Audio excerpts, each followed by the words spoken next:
This afternoon we had the pleasure of chatting with James Morton. He is the author of the Gangland series of books, as well as ghostwriter to Mad Frankie Fraser's autobiographies and numerous other books. We spoke about people's fascination with the underworld and criminality generally.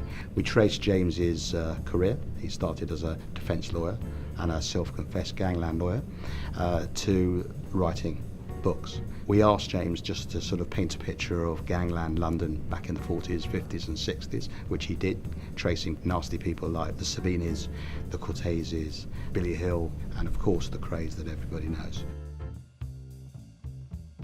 I became a lawyer rather by default. I couldn't do mathematics. Mathematics wasn't a requirement for entry into the profession, and that was really all that was left for me.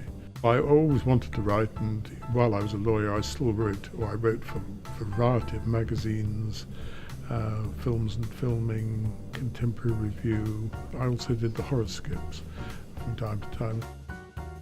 When my practice really effectively folded, I went to university and took a degree in criminology. And once I'd finished practicing, my old clients I still kept in touch with, and they were now quite prepared to tell me more or less probably rather than more, of what actually happened. And so I compiled a book on a history of London's underworld, roughly from 1900. Mad Frankie Fraser I defended in the Parkhurst riot when he'd got 5 years, and I thought I'd done perfectly well with him. But when Gangland came out, there was a bit of a quarrel between me and a North London family who objected to what I had written about them.